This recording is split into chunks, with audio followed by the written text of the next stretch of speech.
Bom dia, pessoal. Para quem não me conhece, meu nome é Cláudio Sabino. Sou advogado constitucionalista e filósofo cristão.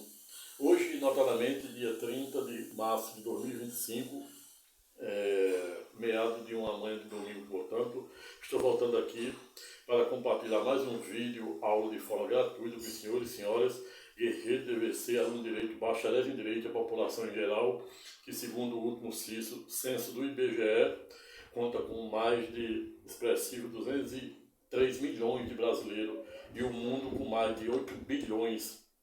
E como a plataforma do YouTube é internacional, desde já duas boas-vindas ao grande canal da cidadania, canal 3D, ou 3 dimensões, a contínua agradecendo aos novos inscritos, aos mais de 115, quase aproximando mais de 120 mil views ou visualização que o presente canal obteve até a sua instituição em pouco mais de um ano, não obstante em que pese a maioria ainda está inscrita, mas continua ávido e perseverando na fé que no decorrer do presente ano civil, no presente ano corrente, todos aqueles que tiveram ainda a oportunidade de acessar e conhecer o presente canal da cidadania possam, por simetria, se inscrever no presente canal.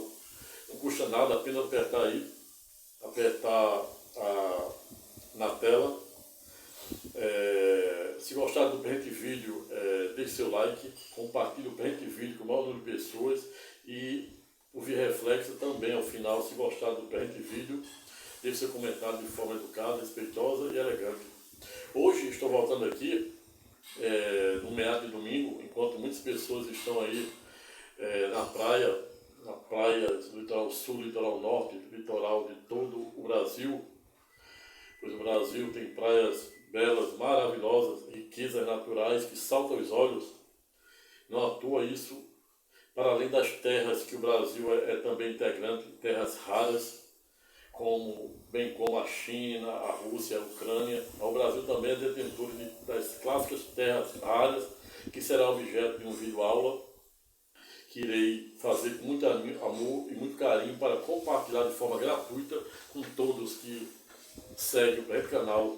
Mas hoje estou voltando aqui para compartilhar acerca de um tema que em tese parece ser simples ou comezinho, não obstante nos possibilitar a fazermos uma grande reflexão acerca desse nosso existencialismo, acerca dessa ideia de finitude, que só Deus é eterno e nós somos efêmeros e por isso, portanto, podemos soprar a qualquer momento. Não à toa, céu e terra passarão, somente as escatológicas palavras e promessas do Todo-Poderoso não hão de passar. A boca fala do que o coração está cheio e o coração se farta com o que sai pela boca.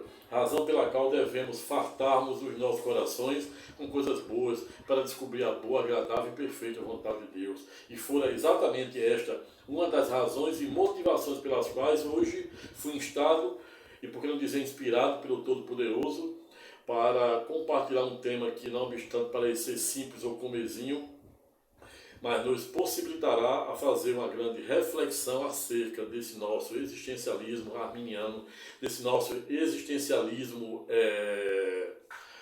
material, neste mundo líquido, em que as pessoas vivem numa meteórica busca de ter em detrimento do ter, a contínuo envendamento e o grande protagonista do ateísmo, sobretudo do pessimismo, a saber, o filósofo Schopenhauer, para quem à época fora pedagógico, de dizer que o homem vive numa sede de ter com tédio, não poder possuir, remontando a dicotomia e a dialética entre a dopamina e a serotonina, que também já foram objeto de um vídeo aula, onde eu traço e verticalizo os contornos e alcances de como devemos usar a dopamina e a serotonina para alçarmos voo na asa de um querubim no sucesso pessoal, social, matrimonial, profissional e financeiro. Mas no bojo do presente canal, em que pese, você também terá aí a oportunidade de assistir videoaulas que eu falo sobre advogados sem fronteira, como ser um advogado sem fronteira. Existe outro também, já publicado, como refazer a rota na advocacia e na vida quando tudo parece perdido. Outro sim, também existe no presente canal um vídeo de mais de 1 hora que eu fiz exatamente e notadamente no período da tragédia do Rio Grande do Sul, aquele período sombrio na história do Brasil, em que o mundo assistiu de camarote, enchentes, né? Pessoas ilhadas, pessoas em casas inundadas, pessoas, dezenas e dezenas de pessoas desabrigadas, milhares e milhares desabrigadas, e diversas pessoas morrendo. E muitos perguntavam onde é que estava Deus, que permite tragédias e permite o mal. E aí fiz um vídeo de como que devemos viver como se tudo fosse um milagre e é tudo da graça. Tessalonicenses 15, 5, 15, 18. Pois a vontade e o propósito não é do homem, sim de Deus. Mas existe vídeo postado aí do Enem, que é uma espécie de exame de proficiência criado pelo CNJ para os aspirantes a um cargo, a uma vaga na magistratura de 1º grau. Existe vídeo também postado aí sobre o BRICS, contornos e alcance do BRICS, ameaça, a real ameaça, iminente ameaça que o mesmo oferece ao dólar e à atual ordem mundial, por que não dizer a ordem do mundo ocidental. Estamos vendo aí Trump com as suas medidas austeras desde o dia 20 de janeiro, e não à toa fiz outro vídeo também que já está publicado aí, cavalo de Troia das austeras políticas de Trump em face da Ucrânia de Zelensky, em face dos palestinos da faixa de Gaza, em face dos seus vizinhos México e Canadá, em face da ilha da Groenlândia, em face da tentativa da tomada do canal do Panamá, e por que não dizer, em face dos imigrantes e de toda a política mundial, de toda a economia, macroeconomia mundial. Existe também esse vídeo também já postado aí. Existe vídeo onde eu falo da riqueza da Noruega, da democracia da Noruega, porque os noruegueses, não obstante, juntamente com os irlandeses e suíços, sendo considerados uma das maiores democracias do mundo, o maior PIB per capita, e a nação e a população mais próspera, rica e feliz, ao revés, reclamam por serem ricos e prósperos.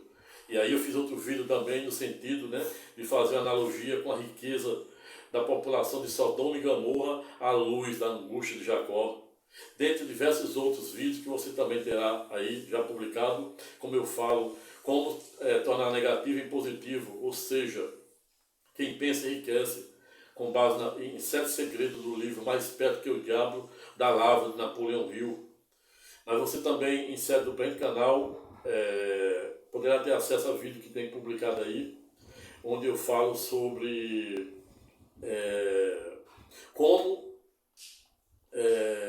como sintonizar na frequência quântica de Deus, à luz da escala de Hawking. Existe também outro que fiz e postei semana passada com o tema, abre aspas, eu sou, eu posso, eu quero, à luz de 7 tipos de medo estabelecidos por Napoleão Hill em série de seu best-seller livro, a saber, Mais Perto que o Diabo. Dentre diversas outras obras, outros vídeos em que eu falo sobre as decisões que vêm sendo pacificadas pelo STJ, considerado Tribunal da Cidadania, e acesso à Corte do Supremo Tribunal Federal, para quem à época Rui Barbosa não ouvidara em dizer ter a faculdade de errar por último. A sorte é que no presente canal da Cidadania você pode contar com a terceira instância, que eu batizei como Tribunal de Cristo, pois nele eu creio e nele você deve confiar. Dito isso, e para que o presente vídeo aula em tese não fique maior do que eu pretendo, desde já passo a comunicar o título objeto de nosso singelo estudo de hoje. Abre aspas. Não sou nada, não serei nada e nem quero ser nada. À luz do mito de nosso existencialismo e do ceticismo da fé. Fecha aspas. Eis a questão, como dizia o grande dramaturgo, e por que não dizer, um dos maiores poetas britânicos de todos os tempos, a saber, William Shakespeare, para quem à época não ouvidaram em dizer, existia entre o céu e a terra ano-luz mais coisa do que a nossa vã filosofia imagina. E por falar em mito, hoje será objeto de um dos subtítulos de nosso tema de hoje, a saber, o mito de Édipo, citado lá, uma meteórica passagem na clássica e erudita cultura greco-romana, da época do oráculo de Delfos, Quem não sabe, o oráculo de Delfos era um oráculo, como o próprio nome já diz, que as pessoas se dirigiam para orar, e por que não dizer para pedir sabedoria, pedir pelas mais diversas demandas de ordem física, material, mental, e em o Delfos eles acreditavam que esse oráculo de Delfos iria lhe dar a resposta por meio de profecia. E aí a mitologia grega hoje nos revela uma das obras que retrata, né, esta meteórica passagem do oráculo de Delfos, é exatamente a mitologia, o mito do Édipo Rei, citado por diversos autores, mas especificamente pelo dramaturgo Sófocles, e também se vira de inspiração para Freud por meio das suas tópicas 1 e 2, por meio da libido, por meio da pulsão, né, que Freud tratara no meio da sua tópica 1 e 2. Para quem não sabe, Freud é considerado o pai da psicanálise. E aí, juntamente com Freud, Klein, Jung e Lacan, a gente tem aí os grandes monstros sagrados da psicologia, notadamente da parapsicologia. Mas o mito de Édipo, rei, citado por um dos maiores dramaturgos da cultura greco-romana, a saber, o oráculo de Sófocles, retrata exatamente a mitologia do Édipo rei, que consiste exatamente numa meteórica passagem da cultura greco-romana, em que Édipo era bebê e receberam a profecia do oráculo de Delfos, no sentido de dizer que o mesmo iria matar seu pai e, ato contínuo, desposar com a sua própria mãe. E aí isso, ao longo da história, se vira de clássico para inspirar não somente grandes dramaturgos como o dramaturgo de Sófocles, como também inspirar o grande pai da psicanálise, a saber, Sigmund Freud, por meio da sua tópica 1 e 2. Apenas para você ter ideia da importância do Édipo rei, citado pelo dramaturgo Sófocles, o Édipo rei nos permite a fazer diversas reflexões acerca desse nosso existencialismo, dessa ideia meteórica de que somos finitos, que só Deus é eterno, e não à toa céu e terra passarão, somente as escatológicas palavras e promessas do Todo-Poderoso não hão de passar.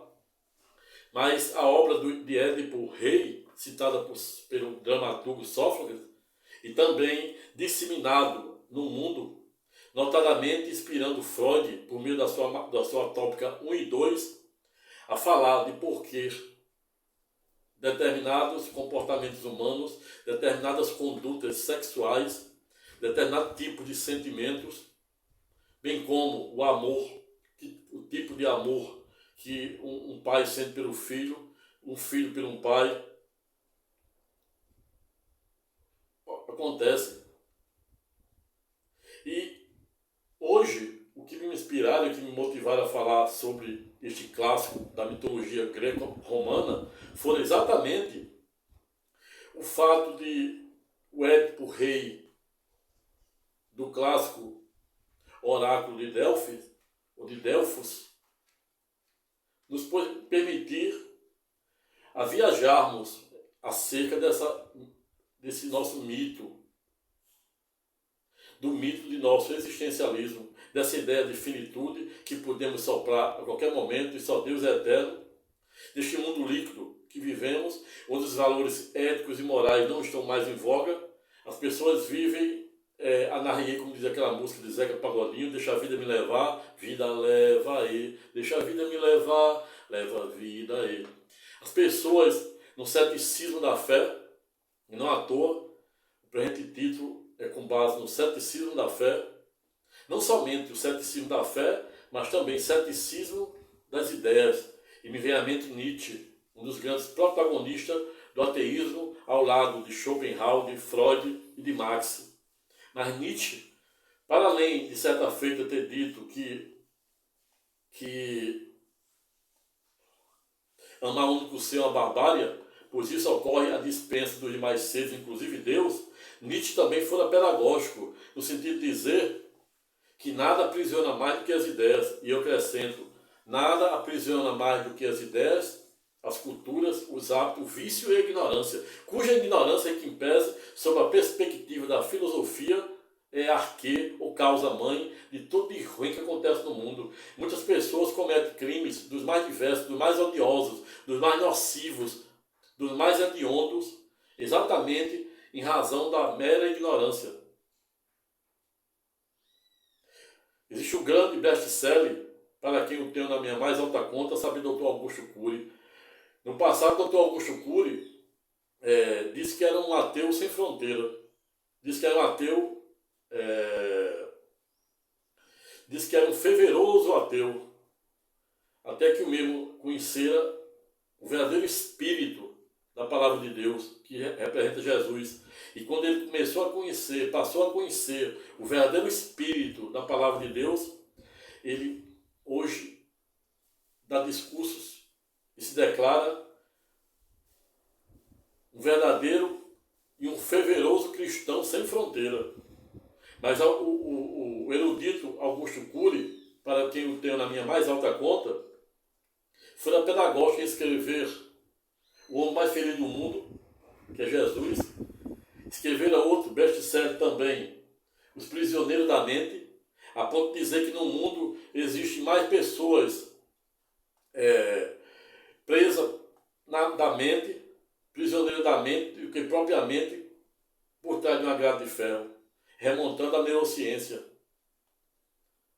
Que segundo o estudo da neurociência, salvo os casos de traumatismo craniano, causado por algum eventual acidente familiar ou doméstico, a mente humana, todas as informações que ela capta, desde o cordão umbilical até o suspiro, em que pese, jamais se apagará, salvos esses casos de eventual traumatismo craniano causado pelo eventual acidente. E é esta uma das razões pelas quais Nietzsche fora pedagógico, no sentido de dizer que nada aprisiona mais do que as ideias. A melhor maneira de dominar pessoas, como defendia a erudita cientista política, a saber, doutora Elisabeth Naumann, alemã, cientista política Elisabeth Naumann, por meio da sua tese da espiral do silêncio, ela cria a tese da espiral do silêncio a ponto de dizer que muitas pessoas, não obstante serem sabedoras que determinada coisa é errada, mas vão para as mídias em massa dizer exatamente o contrário para agradar as correntes dominantes. E é por isso que eu digo, a melhor maneira de dominar pessoas é neutralizando o pensamento delas. E é isso que faz os grandes sistemas democráticos de poder. E não à toa, eu sou também um fervoroso defensor da tese pela qual o verdadeiro professor, assim como Deus, como todo bom advogado e o bom pai, não deve dizer o que o seu aluno quer ouvir. O professor não deve dizer o que o seu aluno quer ouvir. O pai não deve dizer o que o seu filho quer ouvir. O advogado, por via reflexo, não deve dizer o que o seu cliente quer ouvir. A não ser que o que ambos queiram ouvir esteja de acordo com a vontade e o propósito de Deus, à luz da lei de Deus e da lei dos homens. Pois Tiago, em série da Nova e Eterna Aliança, é pedagógico, no sentido de dizer que cumprir a lei de Deus em detrimento da lei dos homens nos coloca também na condição de pecadores. E é exatamente esta a razão pela qual devemos não somente cumprir a lei de Deus, como também a lei dos homens. Jesus foi pedagógico quando, instado ou provocado pelos fariseus e saduceus da época, e perguntaram qual era o maior princípio da lei de Deus. Ele disse: o maior princípio da lei de Deus é amar Deus sobre todas as coisas. E o segundo é a mesma coisa, amar o próximo como a si mesmo. E estes dois princípios servem de base para toda a lei divina, para todos os demais mandamentos. Agora eu pergunto, existe algo mais difícil de falar de si mesmo, falar de amor? É por isso que existe uma britânica, uma filósofa britânica que escreveu, porque nem sempre revelando quem somos, porque nem sempre revelamos quem somos. Porque temos tanta raiva do que não existe, e nem sempre revelamos quem verdadeiramente somos.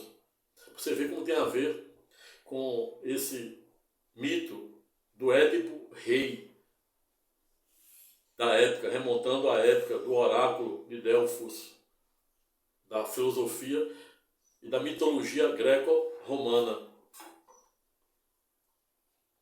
Mas o Édipo rei, que remonta uma meteórica passagem da mitologia grega, remonta exatamente uma passagem em que Édipo, ainda bebê, recebera a profecia do oráculo de Delfos, no sentido de que o mesmo iria matar seu pai e em seguida desposar sua própria mãe, ou seja, casar-se com sua própria mãe.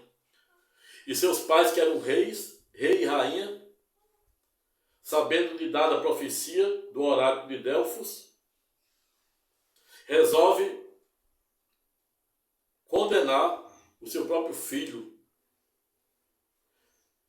E aí começa essa saga, onde essa profecia acaba se cumprindo e Édipo acaba matando seu pai e casando-se ou desposando com a sua própria mãe. Não obstante, depois lá na frente, ele descobriu que não havia, em tese, feito incesto. Quando ele descobriu que havia cometido incesto, ele arrancou seus olhos, ele furou os olhos. Mas isso, em um primeiro momento, nos permite fazer uma breve reflexão em sede de uma síntese, primeira síntese estreita, de que às vezes o homem, como defendia e defende o erudito filósofo Pondé, Philippe Pondé, para quem também o tenho na minha mais alta conta, quando em sede de seu doutorado, salvo meu juízo, ele entendera, interpretando o mito de Édipo rei, que o homem, às vezes, em tese, e esse em tese sou eu que estou colocando como filósofo, sabe mais do que deve, do que deveria. Bem como ao revés, em tese também, às vezes, ele acaba sabendo menos do que necessita. E aí o paradoxo. E aí o mito de nosso existencialismo, dessa ideia que somos finitos e que podemos soprar a qualquer momento, e dessa ideia do ceticismo da fé, e dessa ideia do ceticismo democrático, do ceticismo mítico, cósmico, do ceticismo teológico. Jesus dizia que os fariseus eram revestidos de tamanha cegueira espiritual que conseguia enxergar um argueiro no olho de seu irmão e não conseguia enxergar a trave que estava atravessada nos seus olhos. Jesus estava falando exatamente da cegueira espiritual.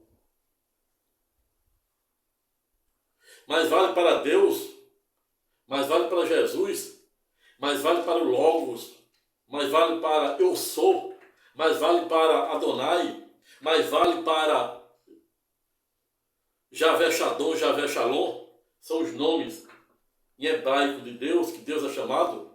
Ouvir da boca de um ateu que ele não crê em Deus, quando ele entra no coração e nas ações e nos atos daquele ateu, e ele vê que ele é mais cristão do que aqueles que vivem nas sinagogas, não perdem uma missa de domingo. Pois na missa até o cão entra.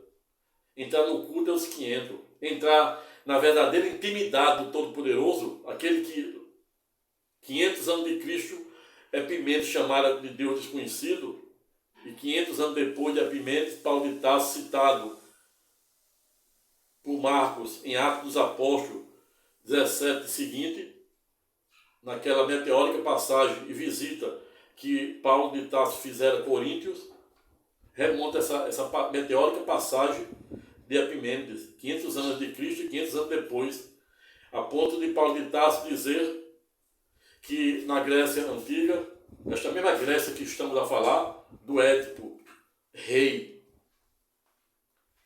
do oráculo de Delfos, era também a mesma Grécia de Paulo de Tarso de Coríntios, em sede da nova era. Paulo de Tarso, quando chegaram no Areópago, que era uma das cortes supremas da antiga Grécia, para quem não sabe, na antiga Grécia existia duas cortes supremas, como é hoje o Supremo Tribunal Federal aqui no Brasil. Uma é a que executara em idos de 399 o pai da filosofia, saber Sócrates, qual seja, o Tribunal dos Heliastas, composto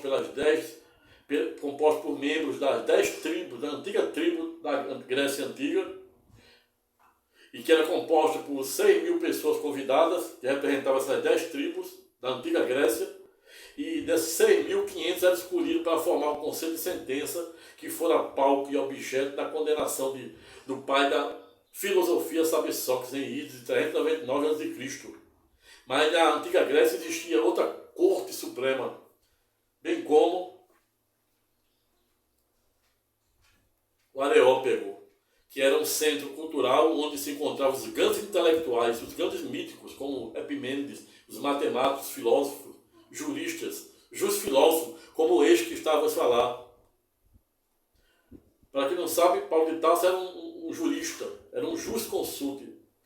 Foi aluno do Dr. Gamaliel, que era o doutor da Torá. Para quem não sabe, a Torá compreende nos 5 primeiros livros escritos por Moisés, de Gênesis a Deuteronômio, onde Moisés prevê a sua própria morte. Mas Paulo de Tarso, quando chegaram em Coríntios, na antiga Grécia, na antiga cultura greco-romana, quando eu falo cultura greco-romana, por esse período, não somente a Grécia como Israel, era sob o domínio romano.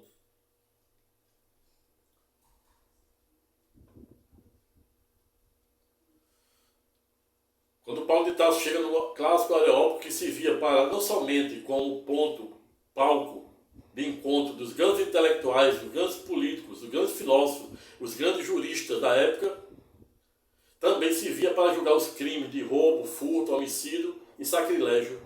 E Paulo de Tarso chega lá, em Coríntios, e aqueles cretenses céticos da época perguntam a Paulo de Tarso como era o nome do Deus que ele seguia. Ele diz: meu Deus é um Deus desconhecido.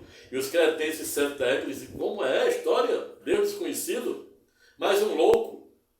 Passou há 500 anos antes de Cristo aqui, citando Epimênides, um louco com essa história de Deus desconhecido. E Paulo de Tarso, no alto de sua infinita grandeza, inspirado por Cristo Jesus, fora pedagógico, no sentido de dizer: meu Deus é desconhecido, e vocês até já construíram um altar para ele, remontando a meteórica passagem de Epimênides, 500 anos antes de Cristo. Ato contínuo, os céticos cretenses continuam perguntando a Paulo de Tarso onde é que estava o Deus dele, desconhecido. Ele disse: você já conheceram até um altar para eles. O meu Deus, vocês têm 1000 deuses aqui: Deus de Olimpo, de Apolo, Afrodite, Paco, Apolo, etc. Cada esquina. Quando o Deus de vocês quer olhar para o céu, eles olham para cima. O meu Deus desconhecido, ele é tão grande, ele é tão gigante, que a cabeça dele está no terceiro céu, sinônimo de colo de Abraão, e os pés plantados aqui na terra. Quando meu Deus quer olhar para o céu, ele olha para baixo. Meu Deus não somente conta o número de fio de cabelo que você tem na cabeça, como dá conta o número de folhas de todas as plantas da terra, o grão de areia da terra, e pasmem-se, o meu Deus é tão grande, é tão poderoso, é tão inefável, que as estrelas, não somente ele conta, como ele adjetiva, ou seja, ele dá nome a cada uma. E aí você vê a meteórica passagem de Paulo de Tarso em Coríntios, esta civilização greco-romana. E quando a gente fala na cultura greco-romana, era isso que Sócrates, em Idos de 399, quando fora vítima do tribunal de Exiliastes, condenado e executado por veneno mais letal da época, sabia o cicuta, defendia. Sócrates, como eu disse no vídeo, o julgamento de Sócrates e de Deus, qual a semelhança que existe entre os dois, à luz, né, do julgamento de Messias Jair Bolsonaro, que muitos o chamam de mito, que está em curso, recebeu apenas a denúncia do Ministério Público, tornou-o réu, agora vai começar o contraditório, né? Por todos os meios de defesa a ele inerente. Irei fazer um vídeo especificamente para dizer qual é o rito normal para que não haja um tribunal de exceção para o Supremo seguir do Alavante. Esta é a razão pela qual peço que você se inscreva, convido o maior número de pessoas para se inscrever no canal, pois em breve irei fazer, talvez no decorrer da semana, um vídeo para dizer, à luz da força normativa da Constituição, o rito que o Supremo deve seguir, e se não seguir é um tribunal de exceção. Vejo, portanto, que o mito de Édipo, citado pelo oráculo de Delfos, nos permita fazer uma grande reflexão acerca desse nosso existencialismo, acerca dessa ideia de finitude, que só Deus é eterno, e não à toa, céu e terra passarão, somente as escatológicas palavras e promessas do Todo-Poderoso não vão passar. A boca fala do que o coração está cheio, e o coração se farta com o que sai pela boca, razão pela qual devemos fartarmos os nossos corações com coisas boas, para descobrir a boa, agradável e perfeita vontade de Deus. Mas afinal, do que estamos a falar? Em que tempo estamos? Como diziam os gentios, a época dos gentios. Para quem não sabe, os gentios eram considerados não judeus. Muitos criticam, né, de forma até inconsciente, por que não dizer mera ignorância, que a razão pela qual Deus criou uma casta, somente os judeus, para proteger. Mas na verdade ele não criou, ele não escolheu só os judeus. Israel ela sempre foi sempre foi uma população, um povo, uma nação sofrida, notadamente pelas diásporas da Babilônia, 70 anos preso no cativeiro do Egito, até que Deus nomeia o imperador da Pérsia, Ciro, aquele que tomara também, derrubaram um dos primeiros impérios do medo. Mas o imperador persa, Ciro, aí nomeia Ciro para resgatar, libertar o povo de 70 anos do cativeiro da Babilônia, da primeira dinastia de 560 e pouco. Existe a dinastia, 400 anos no Egito, as diásporas romanas. O fato é que os judeus passaram, judeus também, para quem não sabe, é sinônimo de hebreus e de semitas. Por isso que você, quando ouvir falar aí na mídia, antissemita significa uma pessoa que persegue o judeu, que é contra os judeus, que é contra o povo escolhido de Deus. É isso. Todo aquele que persegue os judeus, que antes eram judeus, né? Mas hoje, em sede da nova e eterna aliança, aqueles que no passado eram chamados de gentios, que eram não judeus, hoje estão dando aula para os judeus. Mas é considerado antissemita todo aquele que é contra os judeus, todo aquele que persegue os judeus.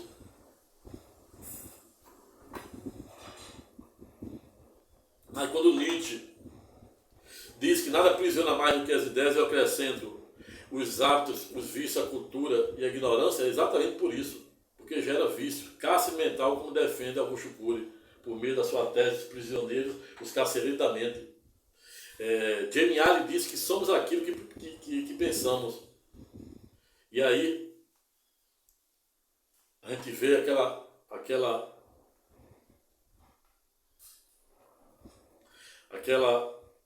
literatura, né, de cravo e canela. Eu sou assim, não posso mudar. Muitas pessoas do ceticismo da fé. Muitas pessoas até se declinando da fé. Deixando de ser padre deixando de ser padre para ser pastor deixando de ser padre, pastor para ser padre. Ateus se declarando, ateus e protestantes se declarando protestante católico não praticante, aquele católico de missa de fim de semana. muitos ateus, nunca imaginei que ia ouvir da boca de um ateu que era não praticante. É mesmo quando dizer, prefiro me declarar agnóstico, teísta ou ateísta, porque quando o bicho pegar, eu pulo para dentro como se isso fosse possível. Me vem à mente Blaise Pascal, um poeta francês, grande protagonista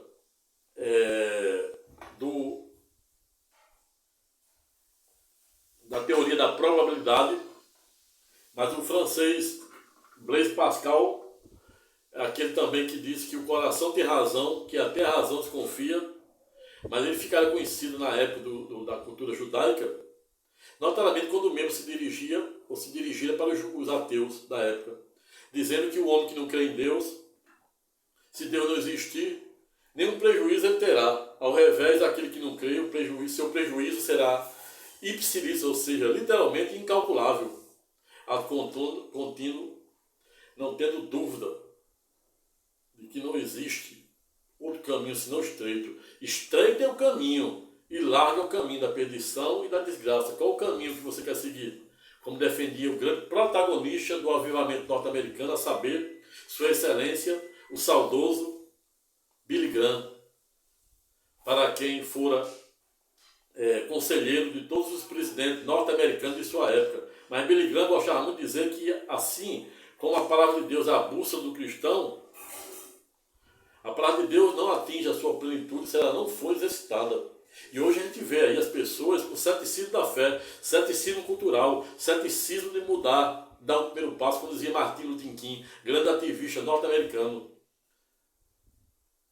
Martin Luther King disse que quando se deparar com um grande número de degrau, apenas deu o primeiro passo. Mahatma Gandhi, o grande líder indiano, colega, advogado, defensor dos direitos dos indianos, fora pedagógico de dizer que quem não vive para servir, não serve para viver. Mas Mahatma Gandhi também fora pedagógico, no sentido de dizer que poderemos ser o mundo que sonhamos.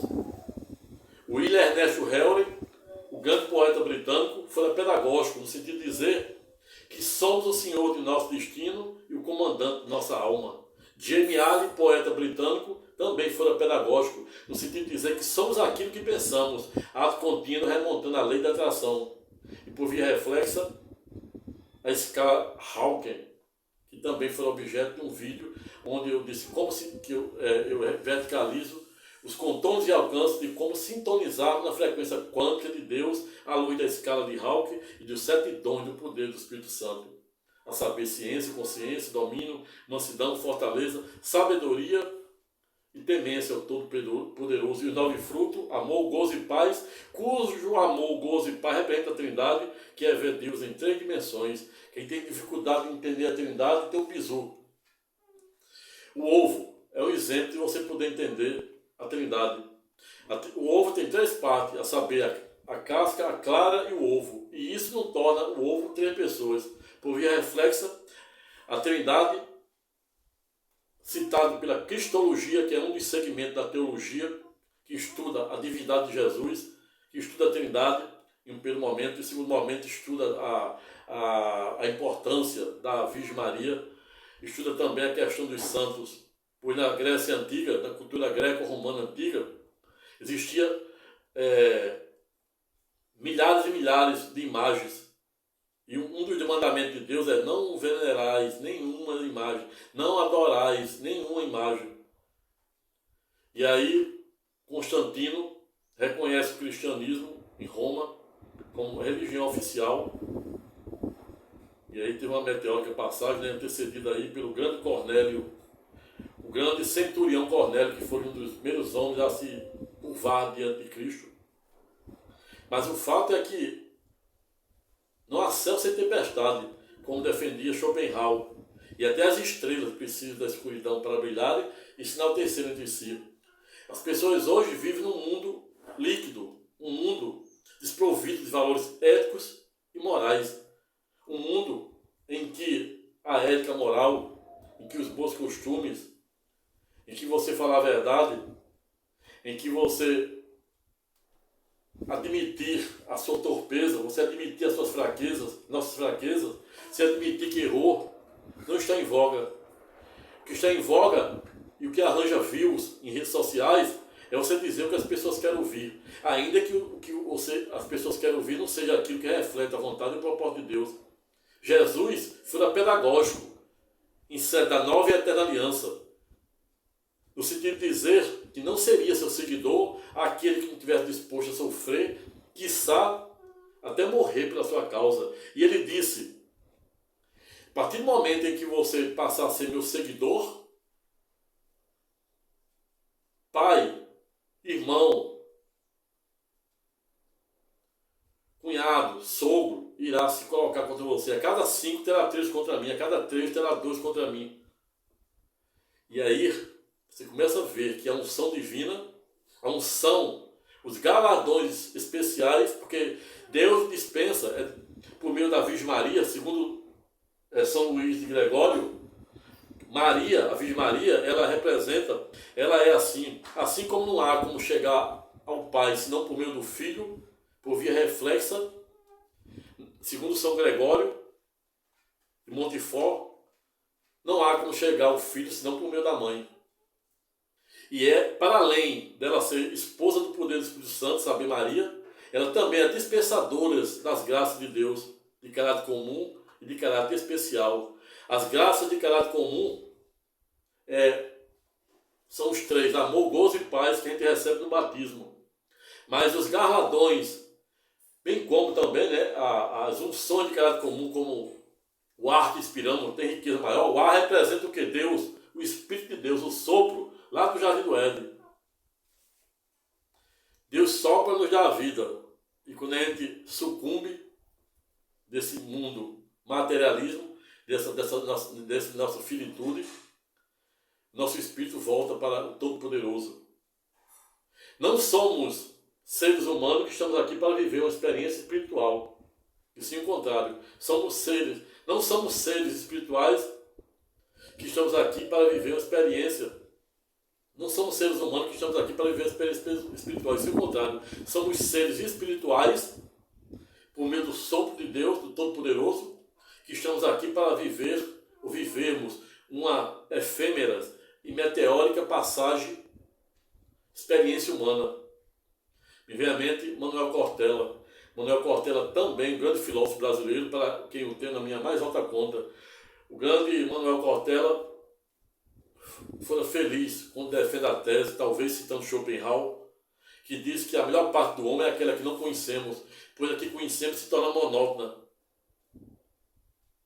E é exatamente neste ponto que entra a necessidade de interpretarmos o Édipo rei da época do oráculo de Delfos, para que nos permite, segundo Philippe Pondé, a entendermos que o homem, às vezes, em tese, sabe mais do que deveria. Ao revés, às vezes também em tese, acaba sabendo menos do que necessita. Ou seja, aquilo que é para o homem ver, ele não vê. E o que não é para ver, ele vê. E não à toa Deus nos colocar o livre-arbítrio. Para quem não sabe, o livre-arbítrio é uma espécie de direito potestativo, ou seja, uma faculdade que Deus lhe deu, uma potência, colocou aqui no cérebro, do homem ser ou não ser, fazer ou não fazer, sob pena de responder sobre as condutas desviantes. E há muitos que digam, por que Deus não revogaram o livre-arbítrio concedido lá no Jardim do Éden, se ele derrubara o livre-arbítrio dos anjos, pela rebelião de Lúcifer. Para quem não sabe, a rebelião de Lúcifer consistia exatamente no anjo mais belo, mais poderoso que Deus já criara no alto de sua infinita grandeza. Lúcifer era poderoso de tal maneira que ele achou que poderia ser maior do que o seu Criador. E Deus não podia deixar barato, revogar o livre-arbítrio que havia concedido aos anjos. Os anjos hoje só são dotados de espírito. Os animais irracionais de alma, que é sinônimo de mente. E o homem é privilegiado, corpo, alma, mente e espírito. E ainda somos dotados de livre-arbítrio. que é uma potência que Deus colocara na mente do homem para o homem fazer ou não fazer determinada coisa sob pena de responder sobre a conduta desviante. Mas se Deus quisesse que esse livre-arbítrio, em tese, fosse ilimitado, ele não teria colocado no meio do cérebro do homem aqui a serotonina para controlar a dopamina, que fica aqui no córtex. Remontando a Torre de Babel, na época em que Deus e seus anjos tiveram que descer do céu para frear aquele remanescente da época do dilúvio de Noé. A ponto de dizer para os seus anjos, se ele não for lá e frear, o limite dele será incalculável, infinito. Mas se Deus quisesse que esse livre-arbítrio, que essa potência fosse ilimitada, ele não teria colocado o neurotransmissor da serotonina para frear a dopamina.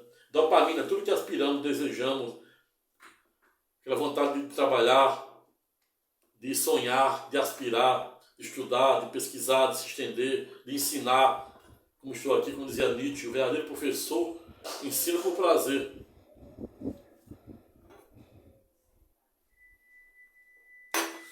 Mas, afinal, o que estamos a falar? Deus colocar exatamente a serotonina para frear essa pulsão, como chama e defende Freud, por meio da sua tópica 1 e 2. Mas Freud também foi inspirado pelo Édipo do Rei, para comprovar os sentimentos exacerbados que o homem sente, notadamente o pai, mãe.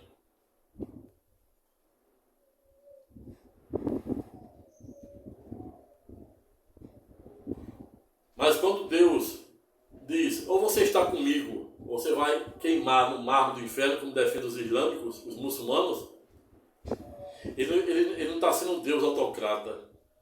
Ele está simplesmente dizendo que assim como os peixes não conseguem viver fora da água, a água é condição sine qua non para os peixes, por via reflexa, o homem não consegue viver fora do seu Criador. E essa potência que Deus nos dera, do livre-arbítrio, que muitos questionam porque ele não revogara, e nem revogará, pois céu e terra passarão, somente as escatológicas palavras e promessas do Todo-Poderoso não onde passar. Deus não revoga o seu inefável caráter de onisciência, onipresença e onipotência. E muitos perguntam, se Deus é portador de inefável caráter de onisciência, onipresença e onipotência, e por isso, portanto, pode ad eterno prever o mal, por que ele não evita? Porque perderia o objeto do livre-arbítrio. E muitos também questionam por que ele permitiu que Hitler nascesse para matar mais de 6 milhões de semitas. Exatamente por isso. Porque ele poderia, deu a chance de Hitler fazer exatamente o contrário.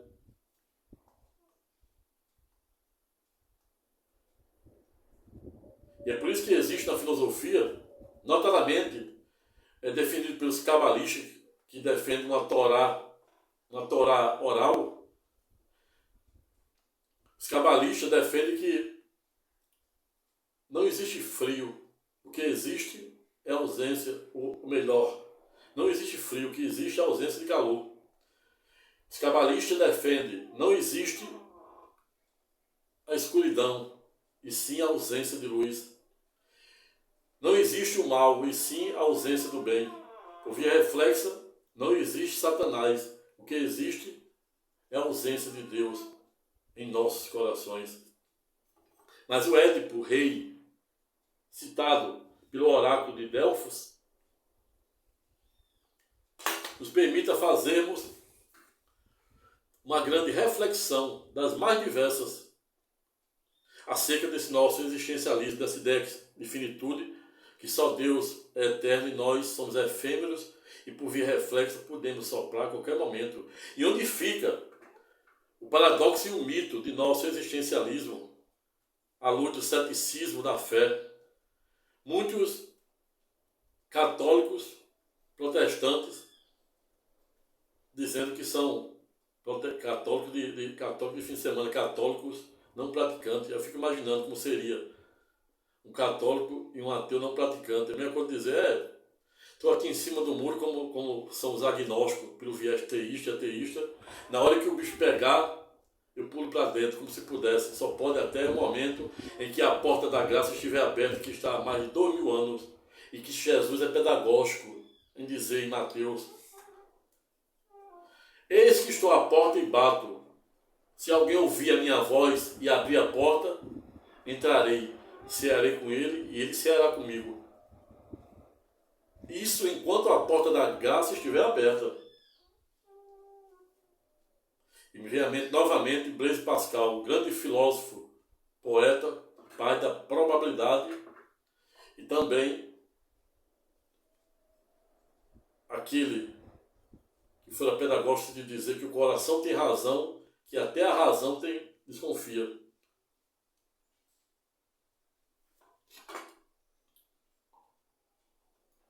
Mas o ceticismo cultural, ceticismo da fé, se dá exatamente por conta desses castros mentais que desde criança, desde o cordão umbilical, segundo a neurociência, todas as informações que nosso cérebro capta, desde pelo suspiro desde a concepção até o suspiro, jamais se apagará, salvo os casos de traumatismo craniano causado por eventual acidente doméstico ou profissional. E Nietzsche disse que nada aprisiona mais do que as ideias. Eu acrescento: nada aprisiona mais do que as ideias, os hábitos, o vício e a ignorância, cuja ignorância é maior arqueiro. Tudo que é novo gera da mais certa resistência, mais jubiloso fascínio. E muitas pessoas ficam nesse ceticismo da fé, nesse ceticismo cultural de mudar. Ah, eu nasci assim, como aquela música de Gabriela: eu nasci assim, eu morri assim, eu vou morrer assim. Não. Se fosse assim, Deus no alto, sua filha grandeira, por meio de Paulo de Tarso, lá em Romanos 12, 32, não teria dito: não vos amoldais ao padrão deste mundo. Buscai, pois, se renovar por meio da sua mente, para descobrir a boa, agradável e perfeita vontade de Deus. Se Deus quisesse que fosse igual aquele enredo de Gabriela, Cravo e Canela, que eu nasci assim, vou morrer assim, ele não teria colocado a dopamina, ele não teria colocado a serotonina, ele não teria dito lá em Paulo de Tarso, um dos grandes protagonistas, a escrever mais de 50% do Novo Testamento com base na Nova Eterna Aliança, das 13 cartas de epístola de Romano a Filemon, onde ele diz: não vos amoldais ao padrão deste mundo, buscai, pois, se renovar por meio da sua mente, para descobrir a boa, agradável e perfeita vontade de Deus, remontando Jamie Allen, para quem à época fora pedagógico, no sentido de dizer que somos aquilo que pensamos. Mas afinal, do que estamos a falar? Em que tempo estamos? Como diziam os gentios, a época dos gentios. Estamos a falar do oráculo de Delfos. Estamos a falar do mito de Édipo Rei, que inspirara Freud por meio da sua tópica 1 e 2 e da libido, delimitar os contornos e alcances de nosso existencialismo. Por quê? Agimos, a nossa libido age do jeito que age, as pulsões, segundo Freud, agem do jeito que age. Porque agimos do jeito que agimos. E Édipo Rei, segundo a profecia do oráculo de Delfos, ainda bebê, descobriram que teria que matar seu pai e esposar com sua mãe, esposar ou casar-se com sua mãe. Não obstante, lá na frente ele descobre que não havia em tese cometido incesto, pois os pais, não eram sanguíneos. E aí onde entra aquilo que o erudito Philippe Pondé, para quem eu tenho na minha mais alta conta, em sede de uma das suas teses, defendida na universidade, que foi exatamente aquela ideia de que o homem, às vezes, em tese, sabe mais do que deve, e é por isso que Deus limita esse livre-arbítrio com a serotonina. É por isso que Deus desceu na Torre de Babel para limitar, e às vezes, ao revés, acaba sabendo menos do que necessita, Por conta de quê? Por conta do ceticismo da fé. Ceticismo da fé, ceticismo cultural, que não quer avançar. Tente mudar a mente de um idoso, tente mudar a mente de um ignorante, tente mudar a mente de um extremista, tente mudar a mente de um terrorista, tente mudar a mente de um idoso, exatamente por isso. Porque desde o cordão umbilical, a mente dele está treinada para só sim. É por isso que eu digo que, assim como Deus, os pais, professores e advogados não devem dizer o que o aluno quer ouvir, o que os filhos querem ouvir, o advogado que o seu cliente quer ouvir. A não ser que o que eles queiram ouvir seja aquilo que revela a vontade e o propósito de Deus à luz da lei de Deus e da lei dos homens, porque Tiago é pedagógico. No sentido de dizer que cumprir somente a lei de Deus em detrimento da lei dos homens nos coloca como pecadores.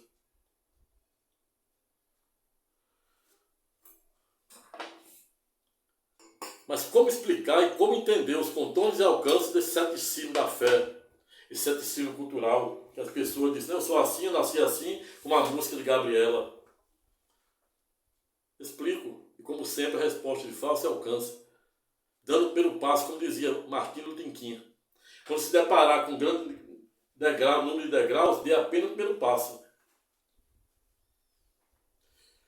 Mahatma Gandhi, o grande líder indiano, foi pedagógico, no sentido de dizer que poderemos ser o mundo que sonhamos. O William Ernesto Henley foi pedagógico, poeta britânico, no sentido de dizer que somos o senhor de nosso destino e o comandante de nossa alma. Então não há razão, não assiste razão para uma pessoa dizer que não vai mudar, que nasceu assim, igual a Gabriela, cravo e canela, e vai morrer assim. Isso é muito pobre. Tão pobre como somente enxergarmos a vida sob a perspectiva desse nosso materialismo arminiano, em que podemos soprar a qualquer momento, de forma meteórica, e só Deus fica.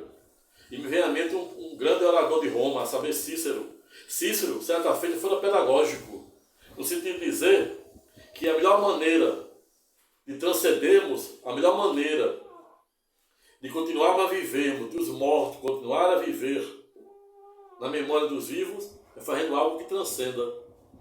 Jesus disse que não existe nem nada de extraordinário. Você fazer a sua obrigação. Amar o mundo, Jesus foi pedagógico de dizer. Mas nada de extraordinário é amar as coisas do mundo, esse mundo largo e longo. Estreito é o caminho, e largo o caminho da perdição e da desgraça. Qual o caminho que você quer seguir? Como dizia Billy Graham, um dos grandes protagonistas do avivamento norte-americano, juntamente de John Wesley no Reino Unido. John Wesley orava tanto que houve uma excursão de uma escola, as crianças chegaram lá no seu quarto, o quarto dele, o piso era de madeira, e encontraram arrombado. De tanto ele orar, joelho no chão. Só existe uma maneira de abrir as portas do céu, como João, o grande, querido apóstolo João, que morreu aos 94 anos na ilha de Patmos. Para quem não conhece, Jesus escolhera 12. Dos 12 homens simples pescadores. Dos 12, lá na frente ele escolheu 3, a saber, Tiago, seu irmão de criação, João, o do Apocalipse, que morreu aos 94 anos na ilha de Patmos, e Pedro Simão, aquele que negara Jesus por 3 vezes. E pasmem-se, no momento da crucificação de Jesus só tinha onde é que estavam os 12?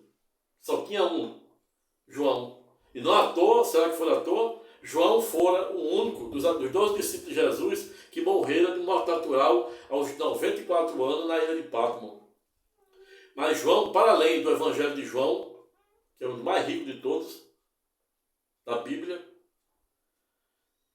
o último livro da Bíblia foi exatamente João, que Deus escolheu para enviar 7 cartas escatológicas do Apocalipse. Para quem não sabe, Apocalipse significa revelação. A revelação de Cristo Jesus na ilha de Patmos para seu querido apóstolo João. Quando o imperador de Roma tentava matá-lo, uma caldeira escaldante de azeite, E o imperador achava que ele ia ter medo de se jogar dentro daquela caldeira. O apóstolo João surpreende o imperador, dizendo: é porque eu estou muito velho, só quero que me arranhe alguém para me jogar dentro, pois isso aqui será carruagem de fogo que irá me levar ao meu senhor. E o imperador manda jogar João dentro daquela caldeira para derretê-lo. E quando o imperador imaginava que João ia estar derretido, olha, uma queimadura não tinha, porque Deus estava com ele, como ele sempre estava com José do Egito. E Deus colocou o dínamo do poder do Espírito Santo dentro de João, um fogo tão grande que aquele fogo que tinha fora não provocou uma queimadura. E o imperador diz: é mais um bruxo. Pois lá na antiga Grécia, sob o domínio romano, greco-romano, era um bruxo em cada esquina. Manda aí exilá-lo na ilha de Pátimo. Aí João, mais uma vez, na sua reserva mental, disse: eles não sabem que isso aqui é outra carruagem de fogo que irá me levar ao meu Senhor. Joga João na ilha de Pátimo. João olha para trás, só o oceano do mar Mediterrâneo. Olha na frente, só mata. E aí João disse: agora, se ajoelhou, porque só tem uma maneira de abrir as portas do céu com o joelho no chão, como fazer John Wesley, o grande ativista do cristianismo britânico. E que Jesus abre o terceiro céu e diz: trouxe um homem aqui, a saber, Paulo de Tarso. Ele ficou tão impressionado que não conseguia escrever uma vírgula. Mas, pega aí um papel e um lápis, escreva 7 cartas dirigidas aos 7 anjos das igrejas do Apocalipse, que ordinariamente atualmente se encontra localizado no interior da Turquia. Laodiceia só reprimenda.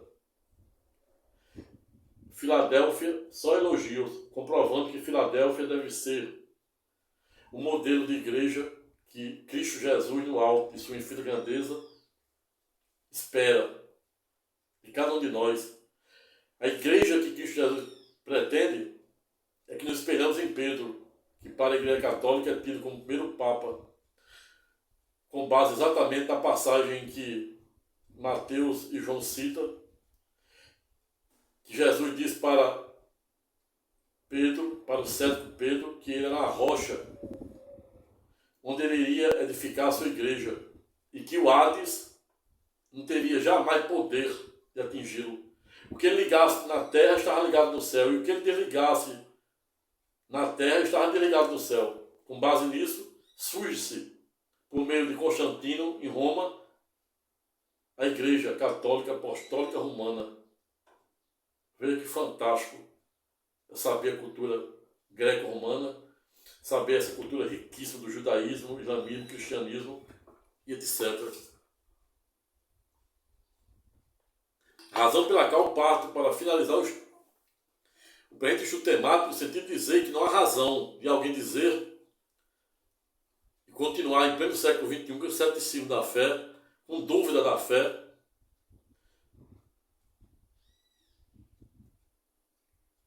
a ponto de se declarar católico não praticante, ateu não praticante. Nunca vi algo tão engraçado e nunca vi tanta honestidade intelectual um ateu se declarar não praticante. Mas não assiste razão continuarmos nesse ceticismo da fé.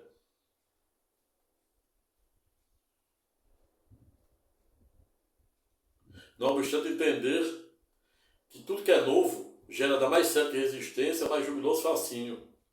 Mas se Deus colocara a serotonina e a dopamina, se Deus nos der o livre-arbítrio, essa potência de ser ou não ser, fazer ou não fazer, sob pena de responder sobre as condutas desviantes, se Deus colocar lá em Paulo de Tarso, usava Paulo de Tarso, que era o maior algoz, Saulo, o antigo Saulo, para ser aquele protagonista a escrever mais de 50% do Novo Testamento com base na Nova e Eterna Aliança, e Paulo de Tarso fora pedagógico no sentido de dizer que não devemos nos amoldar ao padrão deste mundo, por lógico que ele não quer que sejamos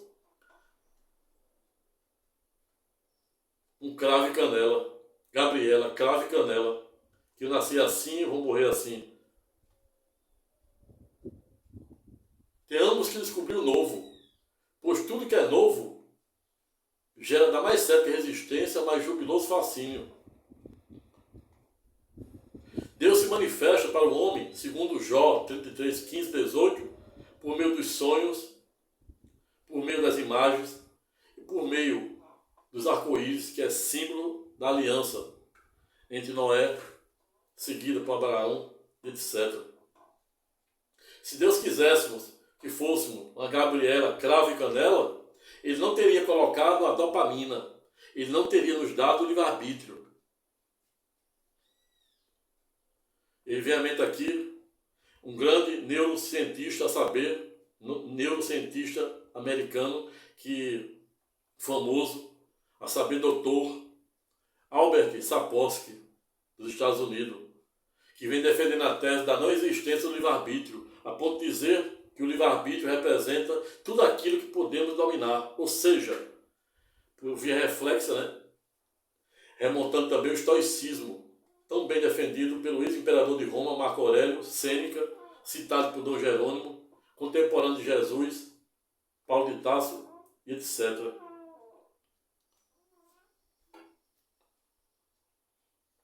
Quando Albert Sapolsky, o neurocientista, diz que somos a soma de tudo aquilo que podemos dominar, por lógico ele está referendando essa tese do mito de nosso existencialismo, desse nosso ceticismo da fé, dessa nossa limitação de não saber o que precisamos e exagerar em demasia o que não precisamos, ou seja, e pondera defende, o defendera, que o homem acaba sabendo mais do que deve e por via reflexa, ao revés, menos do que necessita, quando está diante do ceticismo da fé, ceticismo cultural, ceticismo ideológico, em que as pessoas estão se deixando, não estão pensando e sim tendo pensamento. Existe uma meteórica diferença de pensar e ter pensamento.